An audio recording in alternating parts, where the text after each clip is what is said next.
On this week's episode of Marketing O'Clock. Cue Sarah McLachlan. For only $3 a month, you can save a platform. Twitter Blue takes flight in the US and New Zealand. The devil's in the detailed targeting, so Facebook is removing a lot of options for advertisers. Google My Business has a new name, but don't forget the old one when you're searching. All on today's show. You know what time it is. It's officially Marketing O'Clock. We bring you all the digital marketing news of the week, powered by the digital marketing community. If you want to join the conversation, hit us up. We are at Marketing O'Clock everywhere, and you can join our community on Discord at community.marketingoclock.com. We record every week from the Cypress North Studios in beautiful Buffalo, New York, to bring you our famous Friday news show. You can subscribe to our show at youtube.marketingoclock.com or wherever you consume your podcast. Head over to marketingoclock.com/newsletter to receive every article we cover straight to your inbox. Welcome, I'm Greg Finn, and it's Marketing O'Clock, Hey there, I'm Christine Zernheld. aka Shep, I'm Jess Budd. and I am still Greg Finn. And it is officially Marketing O'Clock. Here on November 12th, 2021. What a blast from the past. That was our intro and our first episode nearly 4 years ago. And now we're here, our 200th episode in a row, our weekly news episode. I know. Yes, there's some Marketing O'Clock or Marketing Talks, and there are some Off the Clocks, which you used to have Some deep back dives. in the day, Deep some dives. deep dives. We tried a lot of things, but the one thing that's been the constant is the Friday weekly news show. No weeks off. What a blast from the past. That video is so fun. You're like trying to be serious. Jess is there just like the hype man. We're gonna yeah.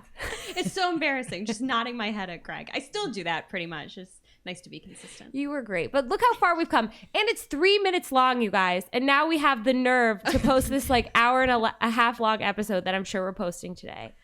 But so exciting. I can't believe we've made it this far. We obviously have to thank our amazing fans for everyone who listens to us, even if you just listen to one episode or whether you join us every week and hype us up on Twitter or Discord. We really cannot thank you guys enough. Greg tweeted earlier this week, this is 3.85 years, 46.2 months, 26.95 dog years, and 127.3 Scaramouches. Ooh, moochies. Mooch.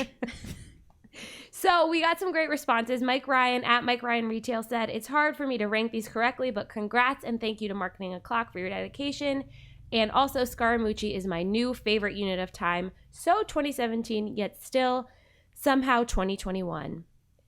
Ephemeral, yet timeless. I almost didn't know ephemeral. I'm really, he has better vocabulary than me. But thank you, Mike. And I love mooches too. Kirk Williams said, that's amazing. Nice job and keep up the good work. Actually, he said God work. Thanks, Kirk. Bless you. And bless you for being on some Marketing Talks a couple months ago. Another Marketing Talk guest, Anastasia Sorokina, said, congrats on your 200. She also said, keep up the great work. My number one recommendation to anyone who is looking for a great industry podcast. Thank you so much for sharing our show, coming on Marketing Talk. John Henshaw, who was on an Off the Clock with Greg back in the day, said, impressive. He's really been biased since day one. And then Julie Bacchini said, amazing and congratulations. You all rock and make PPC news fun, even when it's horrible. We try, Julie. Cheers That's to like you. every week. I know. And then somebody actually sent us a really nice voicemail too. So we'll play that real quick. Hello, it's Azim. I just wanted to say a massive, massive congratulations on your huge milestone achievement. And here is to the next one. I'm positive that you are going to get a lot of messages saying thank you for keeping the digital marketing community up to date with your weekly news and insights. And it's a +1 from me. But I'd also like to add that certainly during the last year or so when lockdowns have happened over here in the UK and mental health has been slightly on the wane, your jokes, your humour and your general all-round friendliness and funniness has been appreciated, and it's been a massive, massive positive during some really difficult times. So a massive, massive thank you. You guys are awesome. You're a huge inspiration for me as a marketer and a fellow podcaster, and I genuinely wish you all the best, and I really hope I can meet you all in person soon. You are awesome. Congrats. Love you all. Here's to the next ones. And massive, massive thanks to you, Azim, Yeah. for that phenomenal voicemail. And Touching. Thank you. Yeah, I mean, we've had some trying times in these past 4 years, and 2020 was really hard for us, and we went virtual. But as long as you're learning, and hopefully each week we can put a smile on your face. Yeah, and I love how he said we're probably going to get 1 million voicemails. No, it's just you, Azim. Thank you for being you, Azim. And he's really gunning for a clocksker there, so we'll see. Yes, and he's got a great podcast, Azim Digital.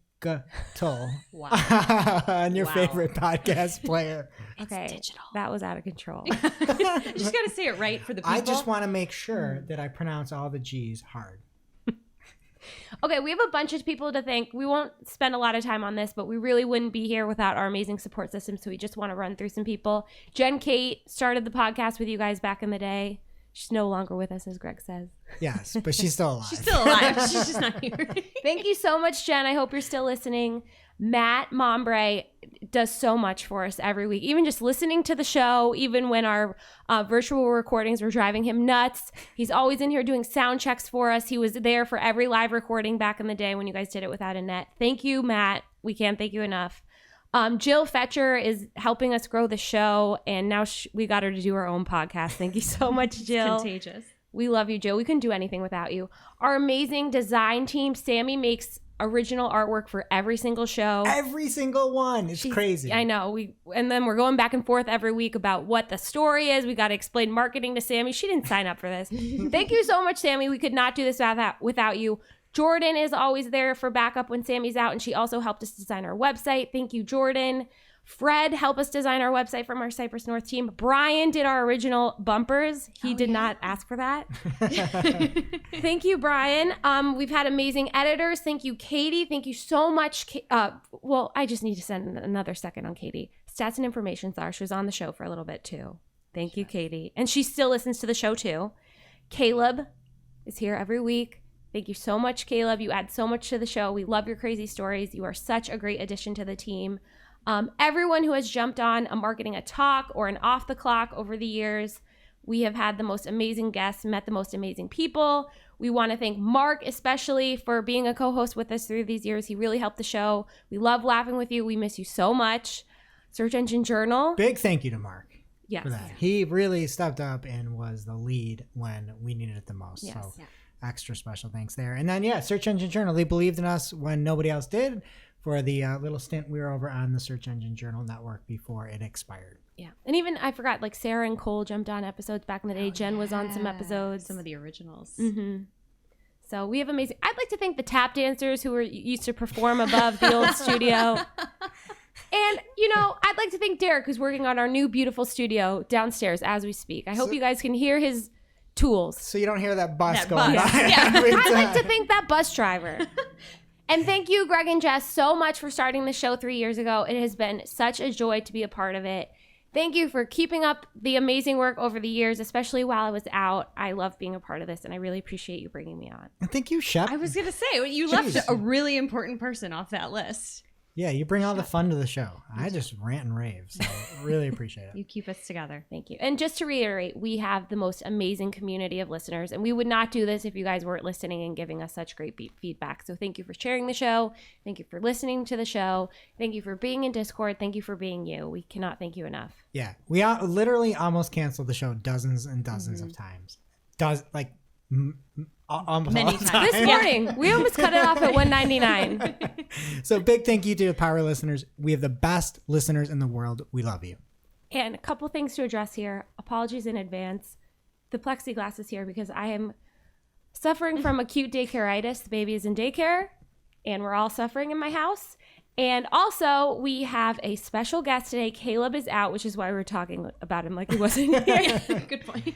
We are lucky to be joined by the lovely Nicole Waddington of Agency Scoop fame. Make sure you catch the most recent episode if you missed her there. I'm sure she'll hate me for saying that. And I'm sure we'll hear from her soon. She has a bunch of hot takes. So thanks for being here, Nicole. I'm going to make you speak. What is happening in the news this week? Well, first up this week, RIP in peace to Google My Business. Long live Google Business Profile. Google is changing the name from Google My Business as well as the way that you interact with My Business in order to, from their press release, quote, keep things simple, unquote. And sometime in 2022, Google will be retiring the My Business app completely. However, my question though is it really, quote, keeping things simple, quote?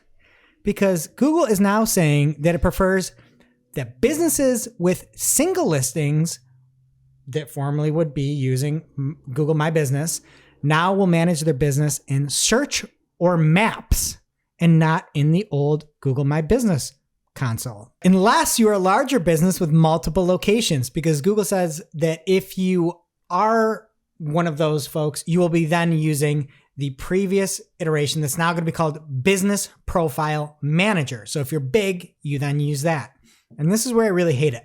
As you know, I like to think pretty simply. I'm a simple person, right? And I like search to search and maps to get from one place to another. And I like having one app where you can monitor your business and see what's exactly happening. I don't like going to a map to reply to people. And if you really weird. Yeah, and there's a GIF here that you can see, and it'll be over on YouTube as well, of the functionality. And I watch it in action, and it gives me so much anxiety. Because instead of going to a location like a business.google.com or google.com/places, you then go to Google, you Google My Business. At the top of the results, your business profile information then shows up. Then you choose what you want to see with a bubble selector, and you get cards displayed under it. And when you click, you get a lightbox modally thing that allows you to communicate right over the top of the SERPs. And so for me, it's like, no thanks. God. I hate this. What about the agencies? What about these hustlers out there with multiple businesses? I mean, what are they supposed to do? Stop. You have to Google yourself. You Google My Business. But it's not Google My Business. But It's it's not My Google Business Business anymore. Profile. No, but there are some small business owners that rely on their Google Business Profile, and they're maybe a little bit older, and this is not going to make any sense to them. This is going to be so difficult to them. This is not simpler. This is dumber. In a conversation, I've never been like, oh, you know, it'd be nice if we could do this in the search engine results pages. This is the stupidest thing I've ever seen. It's ridiculous. It's stupid. So you got to use search or maps now if you want to communicate. I honestly think this is like a step backward, but there are a few new features as well. You can claim your profile, your Google business profile in search or maps now. You'll have call history. Again, you're going to have to Google it. There are some new features with this. So you can claim and verify your Google business profile in search or maps. There's call history. And as we talked about, the messaging can be done right within Google search. I guess that's a feature. And there's also read receipt messages as well in search and maps. So we talked about that a few weeks back.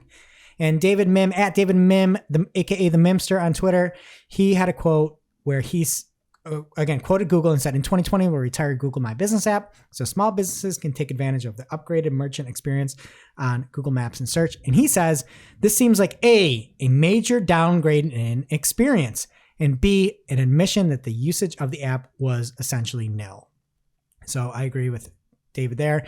And then in the article over on Search Engine Land, Barry Schwartz had a couple funny things. He said, another new name, you say? We're now calling it Google Business Profile. Before that, it was named Google My Business. Before that, Google Places. Before that, it was Google Plus Local. Before that, there was also Google Places. And then prior, I think it was just called Google Local. I just want to go back to that you're Googling something, right? But you're not Googling Business Profile, which is the new name. You're Googling My Business Profile. The old name. If you can't Google the new name, you Google the old name of what it was called. I'm going to Google literally My Business to get to something that's not called Google My Business. It blows your mind. You just have to see this GIF. I hate it. I mean, GIF. Anyway, there's I just don't like the fact that GMB is going away. I like GMB. It's a nice little acronym there. Mm-hmm. So I was thinking about GBP is just hard. Try saying that. It's hard to say. GBP? I'd rather say GDPR, and I don't ever want to say that. Yeah. So I had a couple names. We need a bleep. So I had a couple names to maybe make it flow better. So first off, Biz Pro. Your Biz Profile. You know Biz with Pro? A Z, I assume? Yeah. Oh. Gotta be a Z.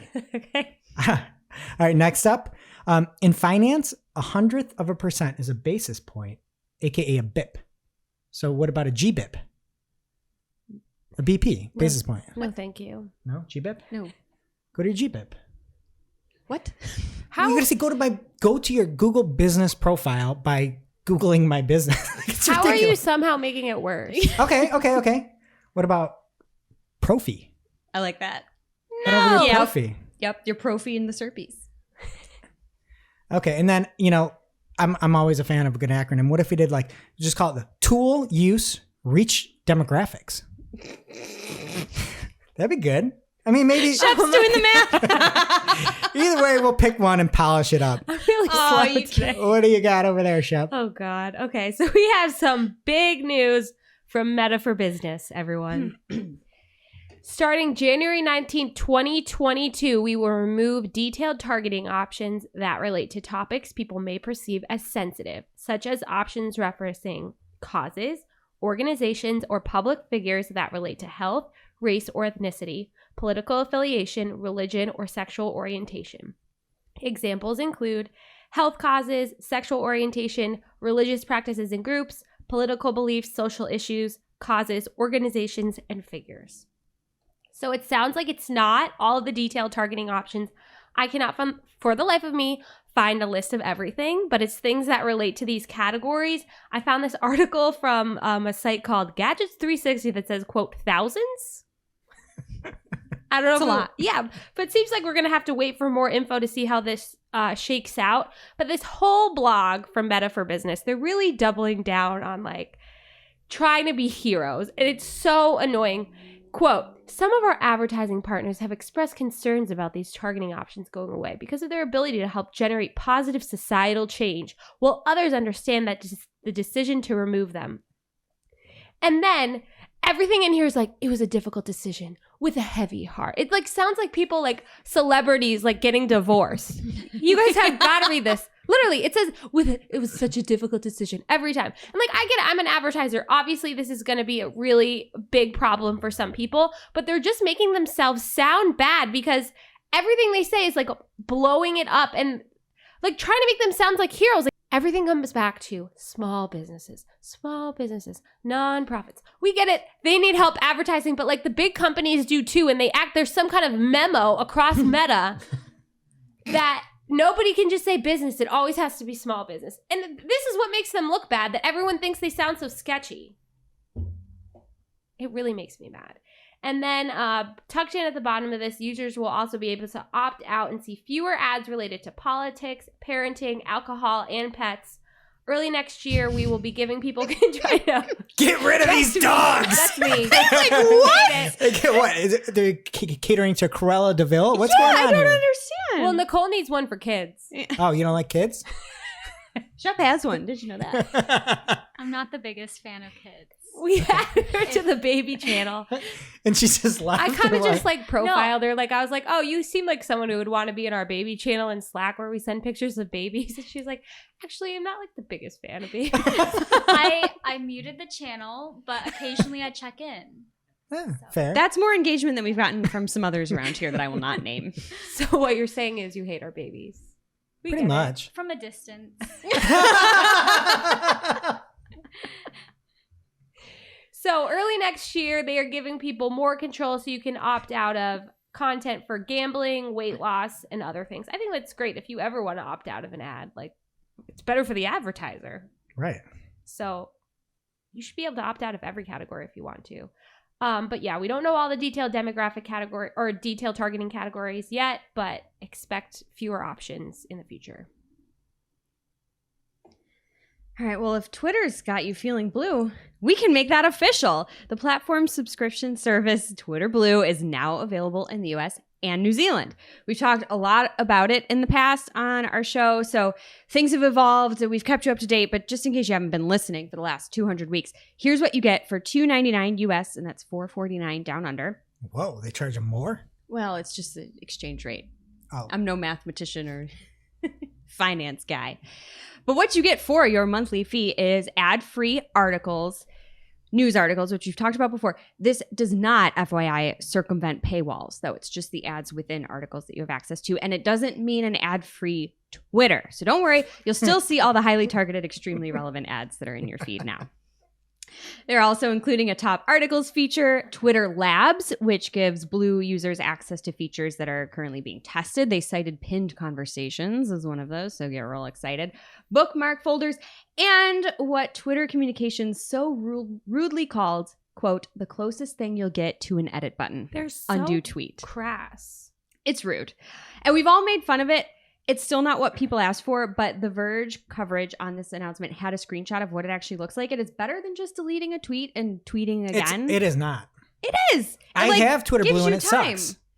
What do you mean? I bought Twitter Blue? Yes. How much time does this give you? Have you tried it? It's awful. You just sit there and it says sending tweet and you watch it like send. It is terrible user experience. It's awful. I don't know. So I use the feature in Gmail where you can like delay your send for 15 seconds in case you want to take it back and add something. And it has saved my life. Maybe not $3 a month saved my life. What? But I use that. Do you know that feature? I thought we were all automatically opted into that. I have it too. I didn't choose I think you have to turn it on Okay. in Gmail. Yeah, but it's free, right? Is the point. So I wouldn't pay $3 a month to have that on Twitter.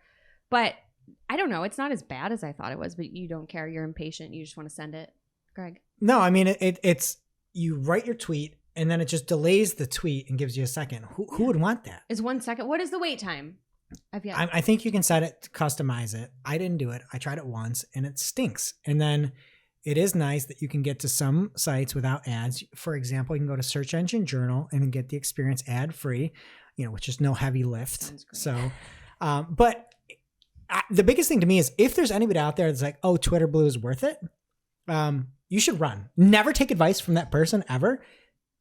There's no value. And then the other thing is it makes threads look better. People are like, oh, threads look better. It's like, if you like threads, you've got your own set of problems. Anytime it's like, oh, we won't believe what I learned from watching Marvel Rising, a thread. It's like, no, I don't want to see. I thought you liked threads. No, get out of threads. And then you see, I see that spool and I'm out. You like just threads. put it in the show notes for me to report. I don't know. I don't have a problem. Like, why don't you just show threads the best way to show threads? I don't get why you have to pay. Yes. People have to pay to see threads in a good format. It's dumb. So why did you subscribe? Just to test it? Because we're a news show. Okay. Oh, that's more work than I did. It was my story. Yeah. Oh, well. Glad I have Anyway, you. don't buy it. It's pointless. It's not an edit button. No. Your tweet just goes out slower. Yeah. And then you can hit send now, but no. It's so absurd. Like, people would pay for the edit button. Like, Right. just make the edit And they button. know people want it. They're aware of that. I just feel like these are all fine things to add in, but there's like nothing worth paying for still. And I don't even use the free version. So it's saying a lot from me. Why don't you just make your product better? I would agree with that. But we've been saying that for 200 weeks. I know. Or make a usable ad platform so your product can be free all the time. We've been saying that for 200 weeks. Maximizing in-store value this season, and it takes holiday traffic changes into account when creating your forecast. I'm like the opposite. Like, I avoid going to the store during the holidays, so I don't know if that would work for me, but it's great. Just in time for the holiday season. We haven't heard that enough this year. Now it's time for this week's Take of the Week. This is a hashtag fire digital marketing take with extra spice served up just for you. We simply deliver the take for your consumption. We give no opinions, we don't influence. You make the call. All right. And this week's Take of the Week comes from Western New York's own Mike Blumenthal from Near Media. And he had a fire post called Google's New Business Profile When Search Becomes a Political Tool. And he talks about what he saw when he went to go use the new Google Business Profile, or GBIP. Is that what you decided on? No. Nobody agreed to that. Anyway, he said, I was shocked that the first call to action wasn't an invitation to edit my listing or even an incentive to buy Google ads. It was a call to support Google's fight against possible antitrust regulations. And then he went on to absolutely torch what Google is pushing the minute they release this new thing, talking about using search as a political tool. And I've got a couple different quotes here, but you just need to go read this entire article from Mike. He says, this effort to manipulate small business folks with astroturfing is a whole new level of deception. It lays bare Google's intentions to protect their monopoly at all costs, their attempt to buttress arguments with manufactured alliances for legitimacy adds fuel to an obvious fire. And then he ends with, monopoly, if not abused, is not illegal. Monopoly used to disadvantage competitors is illegal. monopoly used for self-interested social manipulation is immoral. That's some good writing. This mic is attached, but if it wasn't, I would drop it. Done. So go check that out over on Near Media. Thank you, Mike. Now it's time for this week's ICYMI. This is something you just might not have seen. Maybe something that you overlooked. But you shouldn't have. ICYMI people from David Herman at Herman Digital on Twitter. He asks, to all those running YouTube ads, do you find success with broad, open targeting on target CPA once the video has enough video views or conversion data behind it? And there were a lot of really great responses to this. PPC Kirk said, I checked with my team.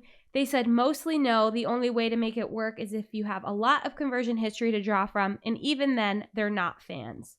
And then Corey Henke at Corey Henke on Twitter said, I don't find broad to be effective on YouTube. I am focusing on conversions. My first level variables or optimization levers are bid type, creative, and demographics. And then Justin Lucas at _J Lou said, I'm still a noob with YouTube. Me too, Justin. But running broad with gender and age targeting and target CPA bidding works fine for me. So lots of different approaches there. Thanks for asking, David. Thank you, everyone else, for sharing. Now it's time for this week's Pew, pew. lightning round. At this point in the show, we split up our content into 3 parts: paid, organic, and social. First up in the paid universe this week from Nikki Coleman at Nikki Jumpfly on Twitter. She says, oh, fun. Google Ads has gone nuts. Has gone nuts? Haven't they been nuts for 200 weeks? Sorry, Nikki. No, that used to be Google AdWords, though. I know. Nuts. Welcome. Seeing destination mismatch ad disapprovals across multiple unrelated accounts. So then a lot of people were replying saying, I'm seeing this too. What the heck is going on? And then later in the week, there was an update from Google Ads in the platform. It was a notification that says, we're currently experiencing a volume increase due to ad disapprovals for destination mismatch. We don't have a workaround at the moment. However, this is a known issue affecting multiple advertisers, and our technical team is working on a solution to address this ASAP. If your account is having some issues, please rest assured that is being worked on, even if you don't file a support ticket. I would file a ticket anyway. Absolutely. You gotta just feel like you're doing something. It just goes into the void. Nobody's ever looked at one of those. Next up from Mark Bassoni at Mark B. Clicky on Twitter. The Google Ads approval process needs root and branch reform, I'll say. It is simply not fit for purpose. It is 100 times worse than Microsoft advertising.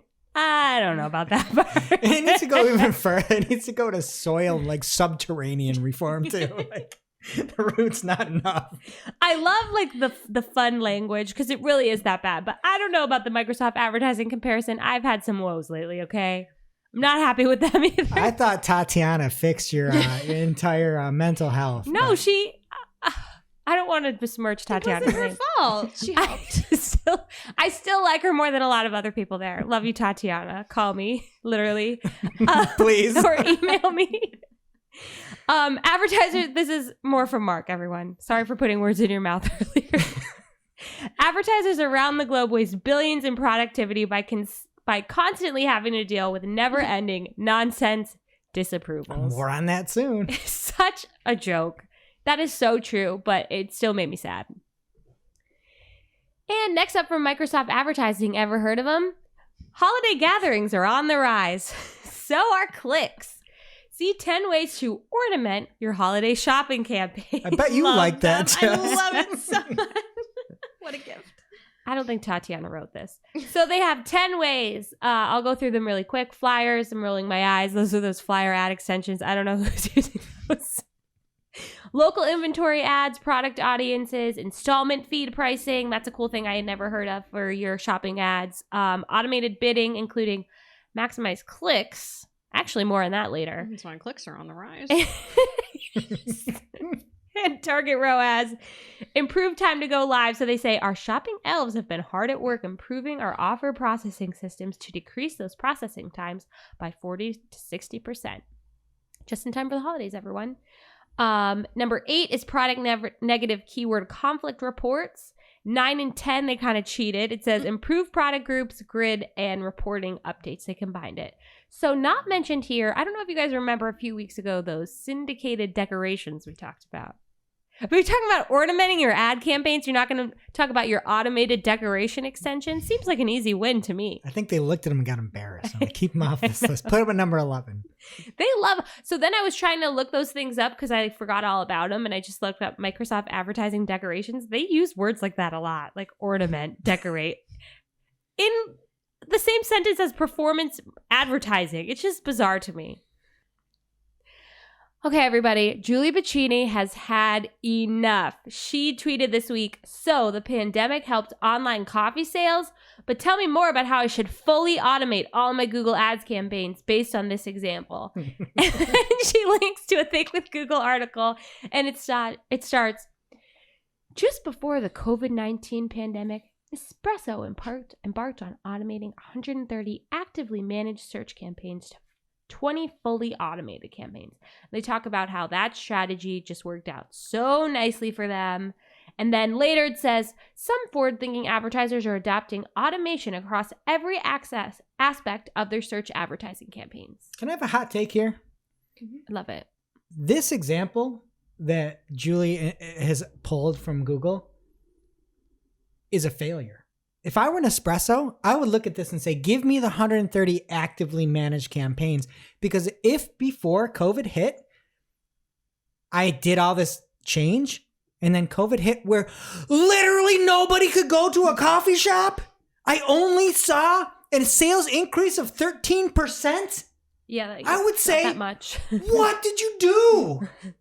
We're only up 13. It should be 13,000% increase. Agree. That is unbelievable that they use this as a win. We have if somebody sells like janitorial supplies, yeah, we're up hundreds of percent. Like it's insane. 13%. They would go up 13% no matter what they were doing. They literally could have done nothing. Not logged in. They did worse with this. This is an example of why not to use any of these automated items. Yeah. Unbelievable. And they write all these articles like they're trying to hit a word count. It's just so embarrassing. And go follow Julie at Neptune Moon on Twitter. Yes. She's extra salty these days, and I am here for it. Me too. Okay. The publisher, McClatchy. I don't know if I'm saying that right, but I kind of love it. Sounds like a boxer. So like McClatchy in the green trunks. A grumpy leprechaun. I don't know. They started placing a widget at the top of their online articles that would play an audio version of the article. And now they're testing ads in these, pre-roll, post-roll, and mid-roll ads, which seems like a really exciting opportunity for ads on publishing sites moving forward. So we'll have to keep an eye on that. And it's kind of like the same as podcast ads. And I don't know if you guys heard, but Marketing O'Clock is accepting advertisers. Go to our website, marketingoclock.com, for more info. We'll send you our press kit. You know what I don't like about the audio version of articles is you can't skim. Like, I read a full 10 words from this article about McClatchy. You can't do that if you're listening to it. You can't skip around. I just keep looking at this tweet Julie had. It is unbelievable. I didn't read this whole thing before. This isn't coffee shops and retail stores shuttered across Germany, creating sharp fluctuations in new and related search queries. And they only went up 13%. Unheckin' believable. Sorry, Chef. Julie doesn't even drink coffee, too. So She maybe does decaf. Does Nespresso do decaf? Yeah, I'm yes, sure. they do. Probably. She probably wrote that tweet with her red wine. Like, oh, I'm so mad. Julie's the best. And from Acvila DeFazio at Acvila DeFazio on Twitter, looks like Facebook is doing some reorganizing in the ad set level. Optimization and delivery is now moved up towards the top and placements are at the bottom. Makes sense given that conversion and pixel selections are at the top as well. I just really appreciate Acvila for always updating us on the Facebook ads changes so that I don't have to use it because it's a terrible ad platform. Also, when is it going to change to meta ads? Great question. But I'm really going to miss because we could say Facebook advertising. We could say FB ads, FBads. Meta ads, we could just call them MADs. Ooh, I like that. Terrible ad platform. I'm sure it won't improve, so it'll be applicable. And from Mike McKee at the Mike McKee on Twitter, 2 campaigns, same keywords, same audiences. Does optimized conversions in Google Ads ever work for anyone? I keep dipping my toe in the water when I get a recommendation, but 2x CPC and 3x cost per conversion is very poor. This was very interesting to me. He has a comparison where the one campaign is maximize clicks, which is like a curse word on the show. Please bleep it, Caleb. And then the other one is maximize conversions with target CPA, and maximize clicks is killing it. 70 conversions, $15 CPA, and maximize conversions with a target CPA has 8 conversions with a $46 CPA. So I have never heard anything like this. Yeah, and I was this past week hopped on to moderate a panel with Fred Valles at Silicon Valleys on Twitter, and he was talking about RSA success. And one of the things that was very interesting that he talked about is looking at the fact that with RSAs, you put yourself out to get more impressions. And if you look at these numbers here, there's a lot more impressions, a lot more clicks for the one that's maximized clicks. So I don't know necessarily like how much to take from it. And then just don't use maximized clicks either. You're never going to see this again. Yeah. I think he's got something wrong with his conversions. But one thing that was really interesting in that presentation from Fred is he was talking about the fact that the RSAs are supposed to be machine learning, AI, super smart, but across the board, if you pin one of your headlines, the conversions, the clicks, everything goes up. So it's like, how smart are these RSAs? How smart is any of this? And you see all this stuff, and like Google is like, oh, just spend $11 trillion. Just like all this should be taken with a grain of salt, but I don't know. And everyone was replying and saying similar to us that they haven't seen anything like this, but I'm happy for you, Mike. Next up from Julio S at Astanesia86 on Twitter. Ooh, 85 was taken? I guess so. The version 9, version 8 was taken. Release of the Google Ads API. There is an important update to recover conversions post Apple's AT&T. And then he has a screenshot of the update from the Google Ads developers blog. And it says, to comply with ATT, conversion upload service now supports conversion uploads with braid identifiers in place of the G-CLID. So Julio says Google Click ID is definitive dead. Next up from Patrick Garde at Pat Garde on Twitter. New feature alert. Google Ads Keyword Planner has a new column, year-over-year change. Last month, 3-month change column was added. I would just rather them like have better keyword insights and like whatever, but great. Can I say something though about this? Don't use your year over year until we have a normal year. A good again. year, yeah. Because looking at anything 2020 is insanity. And you're looking at it and be like, oh, this is going down. It's like, no, 2020 was crazy. Everybody was killing it. Everything was different except Nespresso because they use smart shopping. They're up 13%. Next up from Christopher Gutnecht on LinkedIn. I had to log into LinkedIn to read this article, and I had a message from Julie Bacchini from October. And it said, I can't believe we're not connected on here. I'm like, well, Julie, now you know why. 20 days later. So he says, how do you optimize for Google Smart Shopping? And he's sharing 10 things that you can do. So he says, I'm not going to go through all 10. I'll tell you 3. I'm not going to give away all of his secrets. Feed hygiene and completeness. Use seasonal adjustments and date range exclusions and properly aligning your campaigns. And I believe this was shared by Mike Ryan Retail, one of our friends of the show. And that's how we found it. So thanks, Mike. And thanks, Christopher. Next up from Manaham Ani on Twitter at Manaham Ani.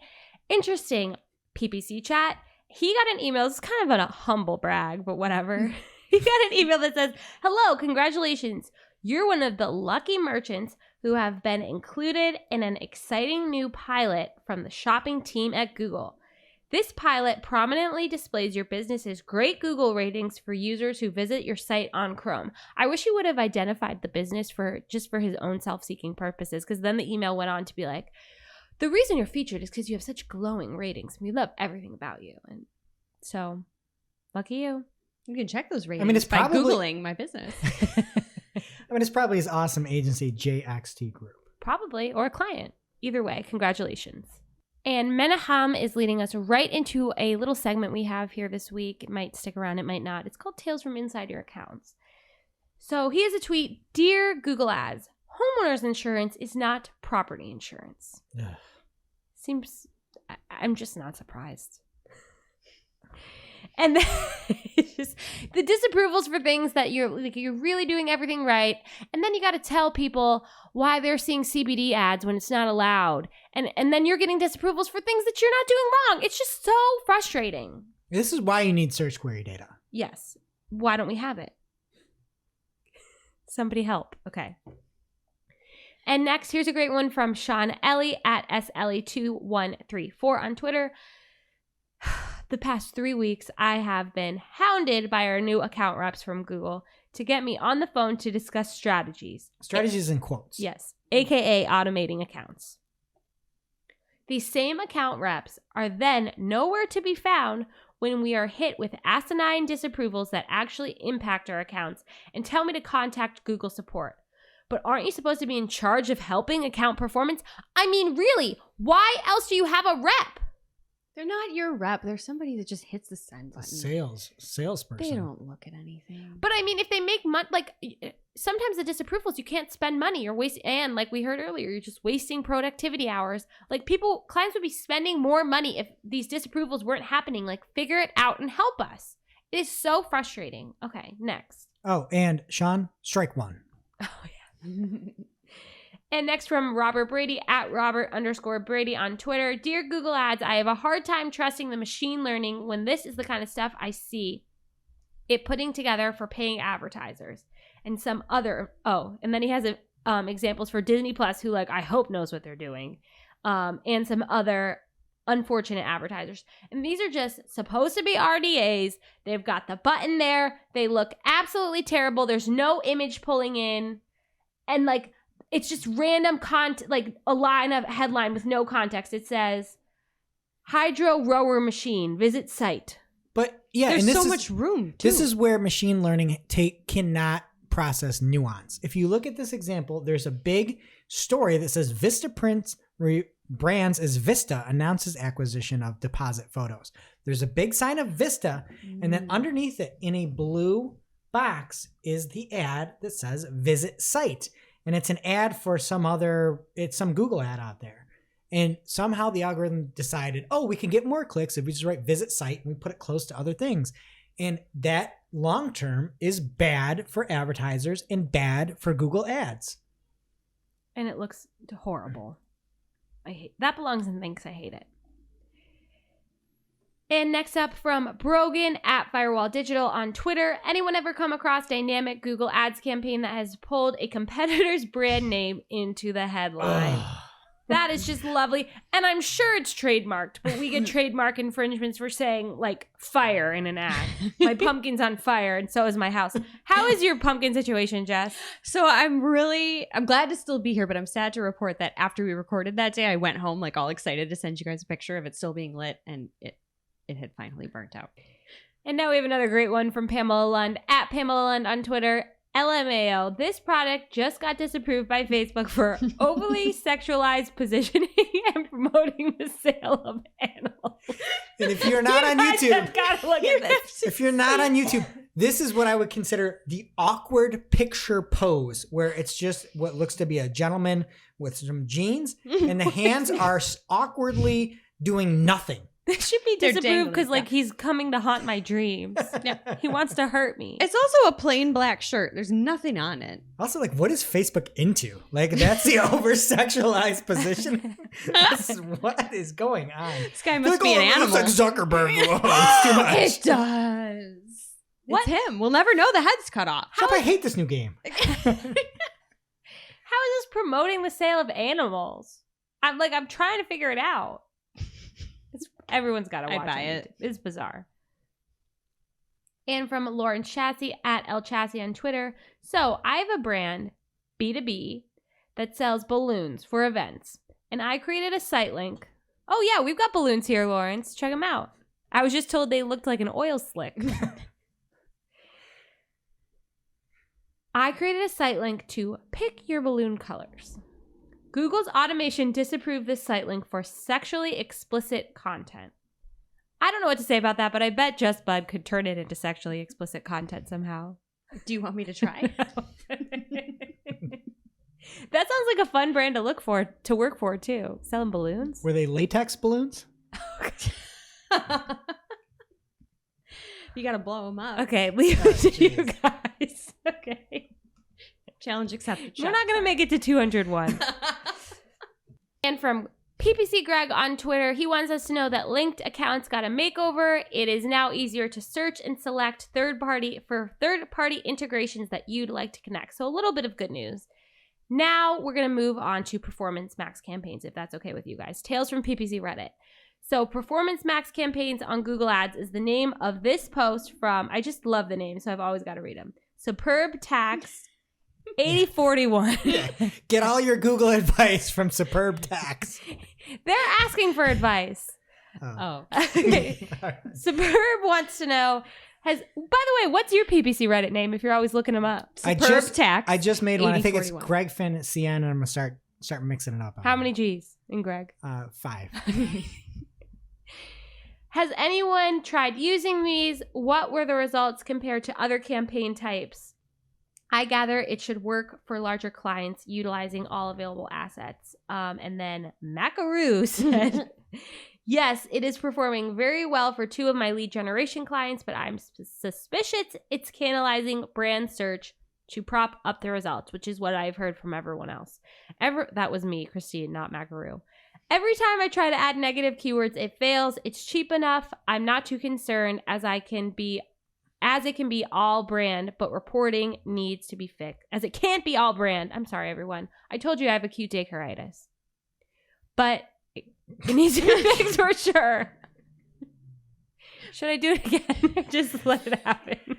I'm glad Macaroo's not too concerned that it can't be all brand, but reporting needs to be fixed for sure. Because I am concerned about your health, Shep. I'm glad we've got this cut to this, but I do feel like jail vibes. Like I'm sitting here talking to you. I know. And you know what Greg said to me earlier? He was like, you need to be more like Michael Jordan because he played better with the flu. But you don't have the flu. No. And this isn't basketball. Or baseball. I don't It's have debatable. a fever. There's no excuse. I just can't talk. Okay. Oh, this one. This is going to be Greg's style for PPC Reddit. This person named... Chukiki. No, it's not. Chukiki. 3. Okay, if you say so. Chukiki 3 is devastating. Starting with red in brackets. Google Ads trying too hard to push their mobile apps. Seriously, Google, I don't want your mobile app. Let me go through my reports. Stop opening a new tab with your newest Google Ads for mobile app whenever I click on a report every single time. I don't get this. Have you guys seen it? No. No, but I have the Google mobile app, and all they do is talk about my optimization Yes. score every minute. Yes. I wake up in the middle, it's like 3 o'clock. Oh, I got a notification. Your optimization score dropped 21 points. Good. I'm going back to bed. I'm going to sleep well now. I find it to be really unusable. Like, the app just doesn't work with my brain. I mean, maybe just me today. I don't know if much is working with your brain right now. Okay, well, what's happening in organic? All right, we've got a tweet from Danny Sullivan over on his @SearchLiaison Twitter handle, and he says, as part of our regular work to improve results, we've released a spam update to our systems. This one, real cool name. He goes on to say, this November 2021 spam update should be fully rolled out within a week. We encourage sites to follow our best practices for search. You can go check it out if you want. It's just targeting spam. There was one comment that Danny made on his @DannySullivan Twitter handle, so make sure you follow both, replying to somebody named John Bentley, where he said, spam updates deal with content that doesn't follow our guidelines. Core updates simply an adjustment in how we assess content overall. So if you're a spammer, be prepared. All right, and next up from Glenn Gabe, follow @Glenn Gabe on Twitter if you want to know anything about any update, anytime, anywhere, and Lily Ray. And Glenn Gabe was talking about another update that was announced where the page experience signal is coming to desktop. And Barry has a great write-up on every one of those page experience ranking signals that are coming to desktop. But Glenn goes on. Glenn is like the sane voice in search. You know what I mean? Like everybody's just out there schlepping things and Glenn is just, he's like the trust barometer. That's his nickname now, the trust barometer. I like that. It's very short. Yeah, thanks. And he goes on to say, don't expect much impact though. Google says to not expect drastic changes. So I appreciated that. And then Barry had also found a nice little chart. And I just love that now you have to make a chart just to show all the SEO psychos not to make their entire desktop site into a mobile one. And so they show like the chart is literally all checks except for does mobile friendliness apply to desktop? And it says not applicable. So don't put your entire desktop site inside of a hamburger navigation and make it mobile. And don't delete your photos and don't delete your GA. All right. And then Glenn also went on to say that it is very interesting to see intrusive interstitials, aka the mobile pop-up algorithm, will now apply to desktop within the page experience signal when it comes to desktop in February, like we mentioned. And so desktop pages with pop-ups from search can be impacted here, right? He asked John Mew. That's new, right? And John Mueller said from Google, yes, that's my understanding. Essentially, all of the page experience factors would apply to desktop too. That seems more consistent. So you may be thinking, well, on desktop, maybe I sell booze or I sell pills or I sell booze pills or something, and I need those regulatory pop-ups. Booze pills. I want those. And so John Mueller said, you don't need to worry if it is a regulatory pop-up. He goes on to say, we've considered making a proposal for implementing legal interstitials or banners, but so far things seem reasonable, and adding more requirements and recommendation just adds extra work. So don't worry about it if you have to have a pop-up or if there's something required. Apparently Google is good at it. Their AI is flawless. All right, next up from Search Engine Land, there is an article that I thoroughly enjoyed that's called Google Guides Gone Bad. How Google's local guides program fails businesses and consumers. You should go read this entire article. I'm going to go through it quick, but it's Jamie Pittman wrote this article. And she talks about the gamification encouraging behaviors to gain points only for the sake of gaining points. Here's a couple quick quotes from the article. I've talked about gamifications of local guides above, but it's really worth pointing out what a flawed system it can be when not applied correctly. Plenty of gamification systems take the form of badges that are won when the user achieves a set goal. And now this is me talking. You also get prizes. You can get movie tickets. You can get Google One. You win things by doing more and doing what they ask you to do. So it goes on to say, local SEO guides, Andrew Shotland, who's big in the local game, said, I'm a local guide myself, and while I'd like to think that I generally leave helpful reviews, I find Google's incentivizing local guides to leave reviews with things like movie tickets automatically makes the whole program suspect. And then I think this was Jamie's quote where she said, I almost look at non-guide reviews as more legitimate. And you'll see us up on YouTube if you're watching, but this is a local guide comment answering the question of, do they sell Kiehl's products in the Knightsbridge store? And the local guide says, I have no idea if they sell Kiehl's products. That's the answer that a local, this So person, helpful. They get to see a movie for free for that. no, that question goes answered, and this person gains local points and gets movie tickets. And you can see why people suck. Right? Right. I don't know. Okay. I have no idea if that's right. Can I have a movie ticket? I still just want to know if they sell Kiehl's products. I like don't the know. avocado eye cream. Well, don't go to Google BPIP to find out. This review incentive program that they have reminds me of when I went to a psychic and the psychic was trying to tell me and my friend to review it before we got our reading. Oh. So if this was around, then maybe I would have. But instead, we tried to gamble with her or like negotiate with her to give a reading, and then we gave her the money. So, big question. Did she foresee you being on the show here? No. Was any of her predictions right? No. She just gave like the generic, like, oh, I see trouble or like friction in your future. So Oh, no. yeah. I was going to say a psychic, you should really review like years down the road. See That's if true. there's a- Yeah. Yeah, you wouldn't want to be four. No. Couldn't you also be like, don't you know my review? Yeah. Get on that. You should be like, I'm not paying you money. Yeah. You're not a real psychic. No, unless Pee Wee's bike really was in the basement of the Alamo. What? All right. Next up from Mark Williams Cook at the Taffer Boy on Twitter. He has a statement. I don't know where he got this from, but I'm just going to read a little bit here. And this is a heads up for marketers. If you use MailChimp, there's a quote, and apparently somebody at MailChimp wrote this, saying, I resigned yesterday from MailChimp. Intuit was acquiring us.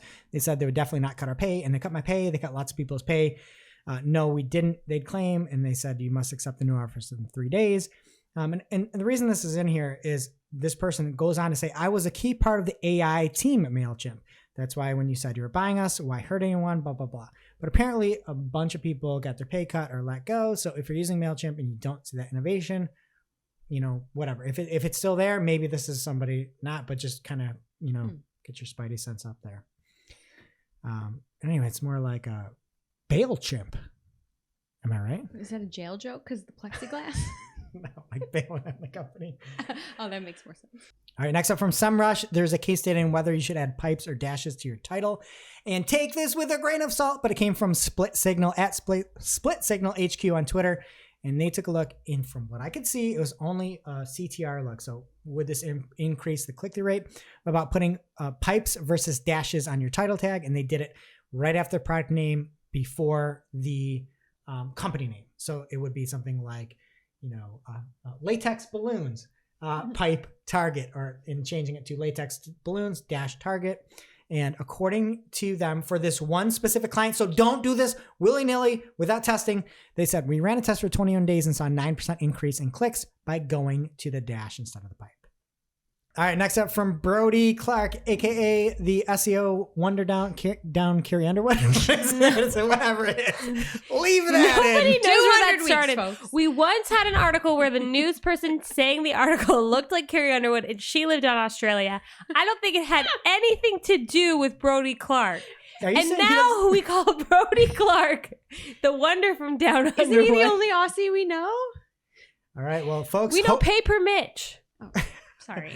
Folks, hopefully there'll be episode 201. But anyway, Brody found a full width feature in the knowledge panel. And it's a quasi knowledge panel according to Brody.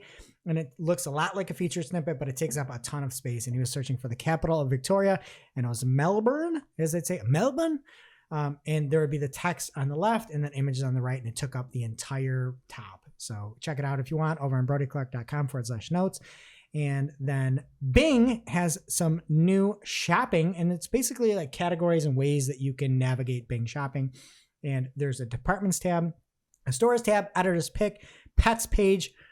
Thankfully, Nicole, there's not a children's page. Yeah. A deals tab, trending products, and a price drop. So you can see all those different things. And I love it, especially because for about 110 of these episodes, I would just yell about Google not having shopping, and then they listened and have shopping. I still think there's ways to innovate, and I really dig this. You can go through, type something in, and see like if there's a price drop or a deal or something. So I dig it. And I still think like a really good shopping search engine could be something.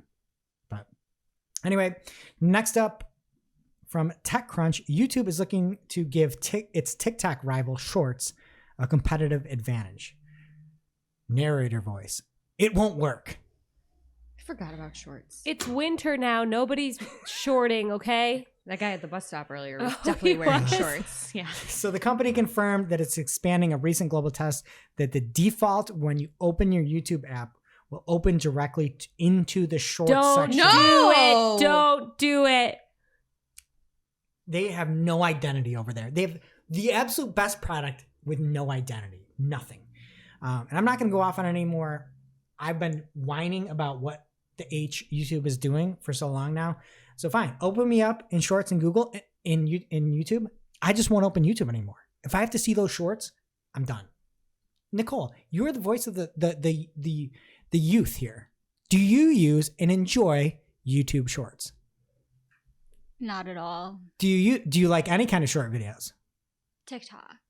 And That's because there's no thought, right? TikTok, you just scroll, and that's how they get you, right? But with YouTube Shorts, It just looks ugly. The interface is ugly. I have to choose between my regular YouTubers or watching YouTube Shorts. I don't know what I'm doing. So rate this: TikTok, Snapchat, Reels, Shorts, and Bite. You're adorable. I would say TikTok number 1. Snapchat, I don't know if I would put it in that category. I guess not. It's like actual communication. Yeah. Okay. Well, what were the other options? Doesn't matter. Doesn't matter. You TikTok's didn't the start answer. with Shorts. Yeah. All right, and next up from the Tickler file. Oh my God. From John Henshaw at Henshaw on Twitter. I just got a little laugh on this tweet. He says, Amazon search engine is the greatest competitor search engine ever devised. Enter a brand and product and get a full page of results for every brand and product that's not the brand and product you searched for. It's true. It's amazing. I love you, John. You're the best. All right, next up from 9 to 5 Google, there is a Google search chat head that is showing up. It's a bubble that you can now find out that to show if you're using the Google app, so that is omnipresent and you can Google at any time. So it's a test going on. Great. You can get to your business easily. No.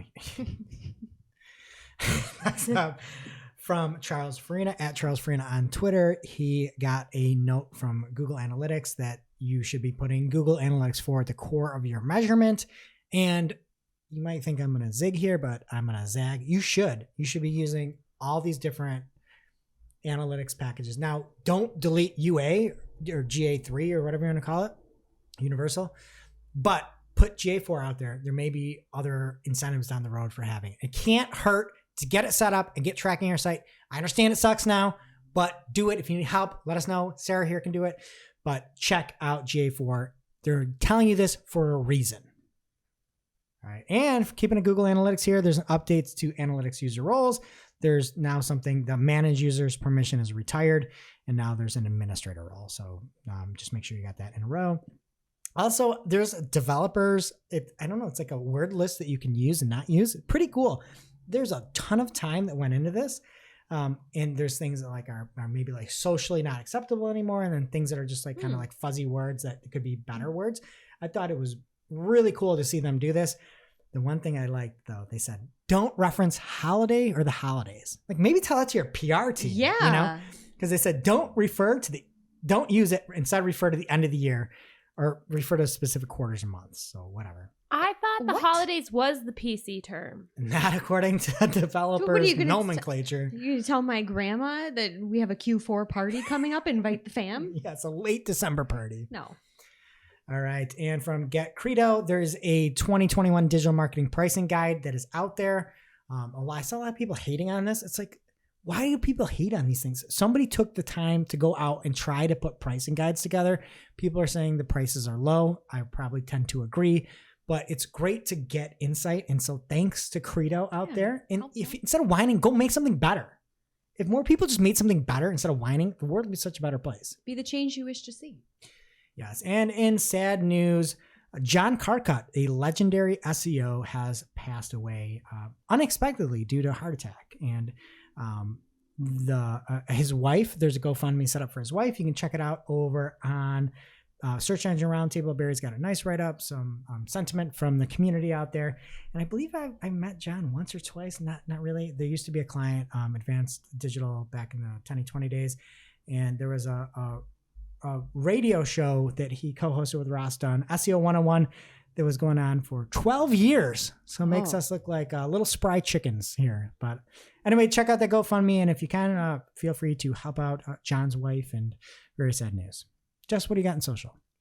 All right, first up in social, as you know, it is the most wonderful time of the year, the time when all the just-in-time for the holidays insights come rolling in from the platforms.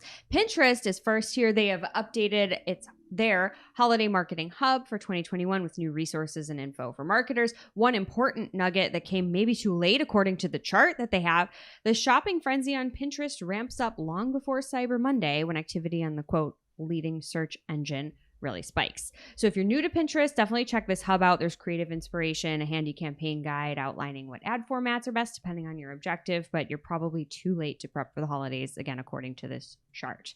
To the late Q4s. Oh, yeah. How dare you? Pardon me.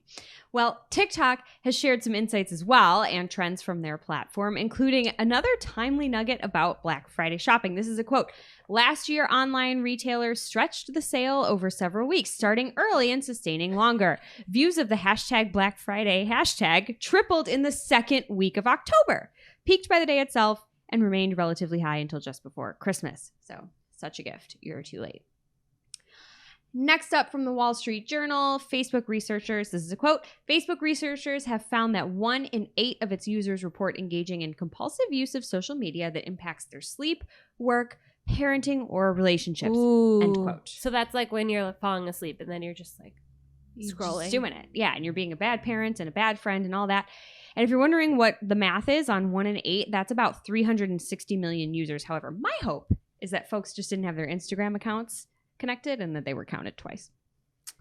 Sticking with the book here, the platform has updated their creator studio with a new external link option that's literally intended to circumvent Apple's rotten 30% transaction fee. Starting today, we're offering creators the ability to direct people to a website to complete their subscription purchase using Facebook Pay. When people purchase subscriptions from this website on web or mobile, creators will be able to keep 100% of the money they earn, excluding taxes. End quote. They're also offering bonuses to approved creators up to $10,000 with a little payment every time that you have a new subscriber that you earn. They're also making it easier to download subscriber lists, and they're providing an estimated earnings breakdown that, of course, notes losses from Google and Apple fees, but there's also a line item for Facebook fees of $0. They're being real cute. They're naughty. They're nice. They're deflecting.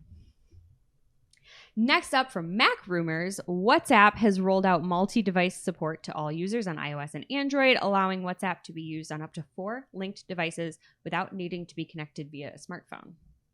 I don't know what other devices you would be using, but you get 3 now in addition to your phone. Seriously. It's just good to know what's happening, am I right? Next from Lindsay Gamble at Lindsay Gamble _. I like that. Lindsay Gamble was taken. I hope Lindsay's listening. I hope so too. He says, new, when you hit the plus icon on Instagram, it now surfaces a tray with options for 4 different types of content. Post, story, reel, and live. I'm paraphrasing here, but I guess that's nice. I'm going to go live by accident. It's already so confusing. Like, I never know how to add a story. Now it's much easier. It's still dumb. But if you have big thumbs like me, you're hitting all the wrong things. It's fine. Whatever. Thanks, Lindsay. How's that work out for your Candy Crush? It's a different app. Oh, my thumb? Yeah. Half the time, I don't swipe the way I want with the striped candy, and it's a travesty. I know you know what I mean. Next, from social media today, Pinterest loses 10 million more active users as COVID restrictions ease and shoppers return to physical stores.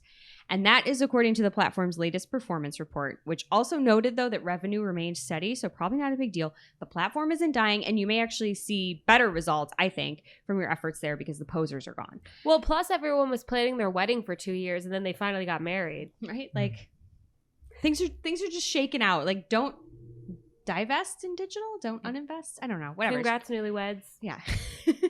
Physical stores in the physical world, they might have closed. They're back. No one thought they were going away forever, but unless they unplug the internet, like, we're all fine.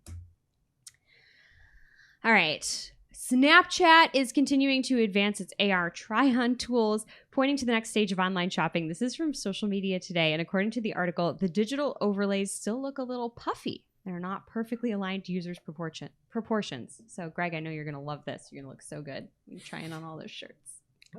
I'd like to see them all on Pamela Lund's model. I need less puffy. Give me one of those trick mirrors, you know? Ooh, yeah, but sometimes those are the wrong way, and they, like, puffy up.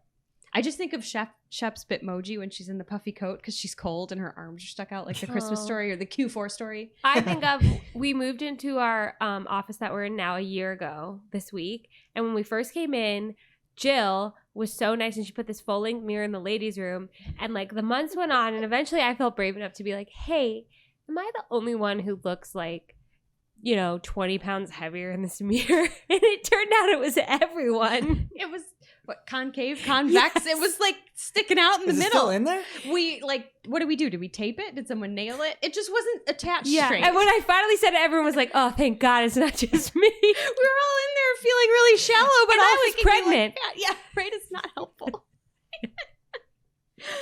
Well, that could have been it too. I think Matt had to, I know. Matt had to go in, I think, and like fix the mirror. I can't imagine what he said to Joan. He was like, "Hey, I need you to go in here and fix this mirror. So we feel better. It's about ruining workplace morale." Morale's down due to the mirror. It's a full-length mirror in the ladies' room at work. It's really important. We also have Listerine in there in little cups. I appreciate this place. You have like full-length doors too. Which sounds silly, but you mean the stall doors. That's a really big deal. We don't have them in the men's room. Oh, And really? We have a gender neutral room as well. But so our bathroom is the only We one paid with extra for the the full-length doors. Thank you. I don't know if I Ladies like them because you appreciate don't that. know if someone's in there. I always just, when I Don't walk in, you I dare push say- I push the doors open to make sure no one else is in there. And if like someone's there, then I'm just terrified. They're gonna be like, "Why are you trying to come in?" But I just want to say hi if there's folks.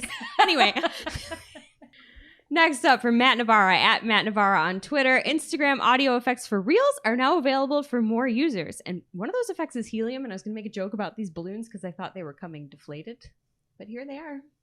In their full glory. We talked about being a part of the solution and having deflated balloons because helium's canceled, right? Yeah. We're running out of helium. Are they helium though, or are they just blown up with air? Because they're taped. Oh, Yes, they're taped at the ground. yeah, I now. see that now. I just looked. I knew there was a helium shortage like 3 years ago, so it just never ended. It's going to end very soon. Then what are we doing with these balloons? There's no. We saved it. It's going to 200 be worth weeks. so much. Yeah. In 300 more weeks, we'll flip the 2 upside down. It'll be 500. Well, just Bud said for Shootin' the Heck we should ingest the helium. Just talk. I'm sure it'll sound great with my disease. You don't need it. Ouch. All right, friends. Moving on. A tweet from Twitter Spaces. Have friends not on Twitter? That's weird. But now you can share direct links to your spaces and they can listen in via web without being logged in. I feel seen. Lastly here, a tweet from Jane, not a Twitter employee, Mansion Wong at Wong M. Jane on Twitter. She says, both Discord and Twitter are racing to consolidate their position as the center of the Web3/NFT communities. And I don't know what she's talking about. We're long. Well, I know that, but I don't understand this. All right, now into our segments. And first up, we have a segment called Sorry, We Aren't Friends Anymore. And according to Euronews.com, Portugal is making it illegal for your boss to text you after work in a game changer remote work law. But you're my boss and you're my friend. Not anymore, Jess. All right, and then over to the Governverse. This comes from Quartz on Twitter. Seoul will be the first city government to join the metaverse. They're building their own metaverse for government. What? What could go wrong? Oh my God. And that brings us to our real life segment.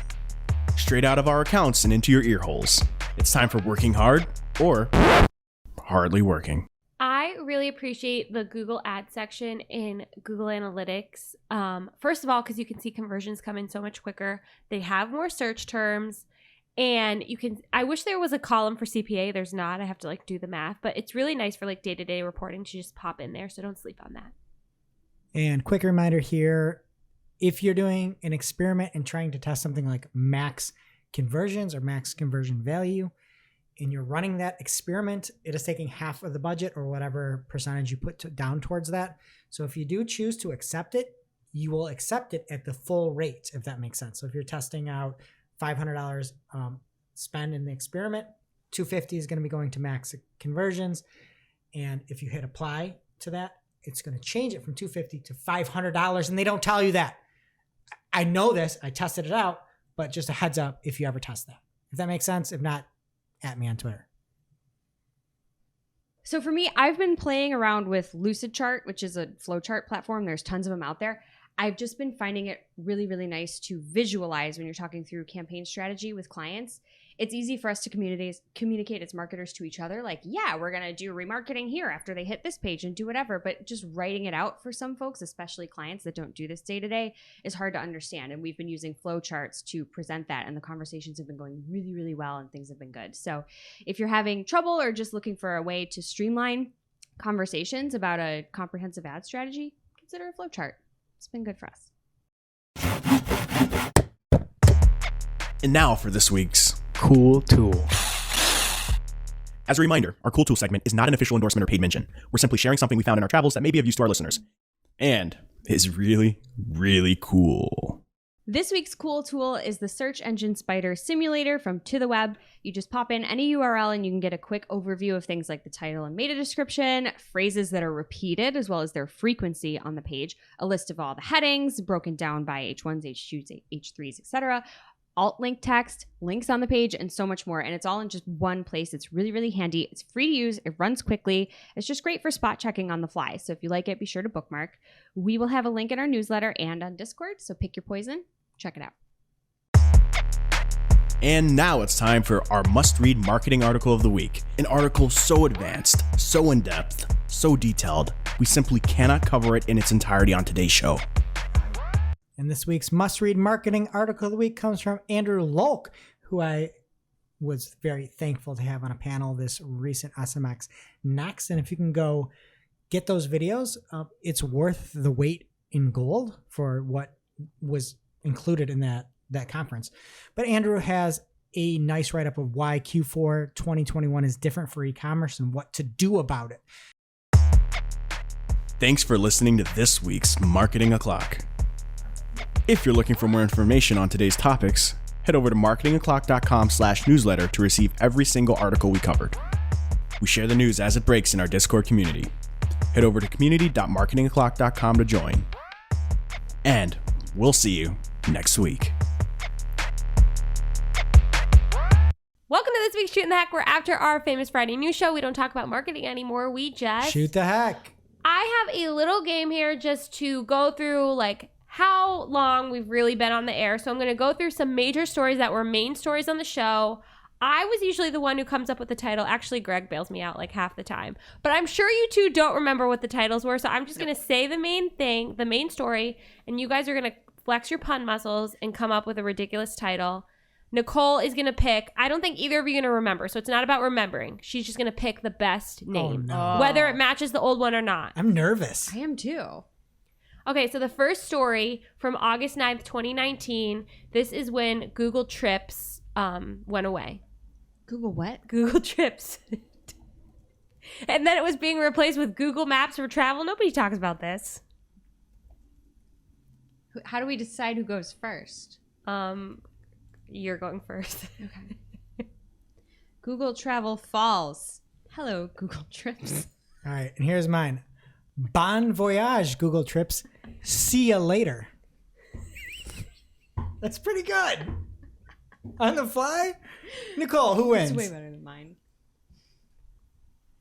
I'm going to say Greg. I think that was a good one. The title that we used was Google Trips has departed. Google Maps for travel now arriving. Oh, that's pretty Lame. good. That's very well thought think out. Mine was Greg's pretty better. good. Okay, this was a big one. The SEOs loved this story. Bert. Greg is Googling and cheating every He's time. not. He's not. He's I'm not. taking I'm notes. just writing it down. I'm You're like not the taking kids notes. I'll go first on this one. At the spelling bee, like writing on their hand, you just want to like spell it out for yourself. Tell us Okay. one more time what the story was. Bert. It's a language model. Yeah. The SEOs are obsessed with it. You don't remember Bert? He's still around. Yeah. Now they use him for Google Ads. This is really tough to do instantly on Yeah. the fly. But I'll say, Bert. Oh wait, here we go. Can you tell me how to get to the SERPs? Bert has arrived. You keep coming up with better ones than what we did originally. Jess, you're up. Bert's here. That's not it. There's a colon after that. I'm just All right. pausing for dramatic effect. Okay, we said No. Okay. Nicole. I'm not Oh, go. Finish. Bert's here. It's earning great reviews, and nothing will ever cess and be the same. Wow. Wow. The earning great reviews is good. That's good. Who wins, Nicole? I'm gonna go with Greg again. All right. Okay, well, one more, maybe 2 more. Well, 2 more. No, I love this game. Let's do 20 more. 20 more. Okay. Yeah. This is a good one. Page experience update, you guys. This was from May 9th, 2020. And just think about how much we've been talking about it ever since. And I'll just say it when we get to it, but there's something in this title that I don't think is accurate anymore. Okay. Oh. Larry Page. Wow. Official submission. I'm going to do a Jimi Hendrix cut here and say, have you ever been page experienced? Soon you have. I don't even know what that means. It's a Jimi Hendrix song. Okay. Wait, can I redo? No. Yeah, No, I want to hear you it. can't do it. I just did mine. Okay, but it doesn't have to count, but it's good. Have patience. This is going to take a while. All right, Nicole. Are you a Jimi Hendrix fan? I feel like you like Jimi Hendrix.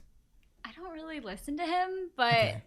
I didn't get your reference, so I'm gonna go with Jess. Oh, Yeah! no. All right. Points for me. We said chalk it up to page experience. Google announces new ranking factor, which then it was a tiebreaker. Whatever. Oh. Okay. Google Analytics 4. It's your turn to go first. Okay. October 16th, 2020. I'm going to say new GA for all. A new Google Analytics has arrived.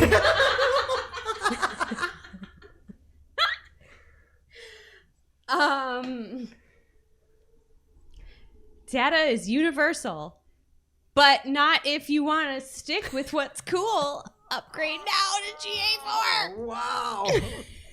Oh, I'm sorry for the listeners. This is so much harder than I thought. It is was way gonna harder be. than you think. If It's you're out there so- yeah. listening, it is so hard to This make is yourself hard. on the We phone. did not prepare. So, Nicole, what did you think? Greg. Yeah, I mean, I'm with you. Okay, one more. Jess, I've never beat you in a pun game in my life, and we've had a lot of pun games. My jokes just aren't tracking. One more. This story was such a journey. Fleets. November 20th, 2020. I mean, I think I might have done this, so I can go first. But I'll say Fleet advertiser. Twitter short stories are here to stay. Leave that. This is what we're doing. We need a new studio. All right, go. Short form is fleeting. I see into the future. What? She's so up. Both I am so good at puns. I know, but not Was it something quickly. with Little John Fleet? Yeah. Okay. It was to the app window to your Twitter wall. Oh, yeah. Y'all fleet Twitter users. That was a good one. It was a good one. That was really good. Okay, so Greg obviously. Greg won. Crushed you. Greg Yeah. won. If we were just like We vibing, need to do this. Yeah, Jess really is good at it. She like, is. She I helps am. me a lot. But Shep, vouch for me. I have to vomit Yeah. before I make gold. Yeah. Okay. Well, we'll just keep vomiting for another 200 episodes, and we'll see you next week.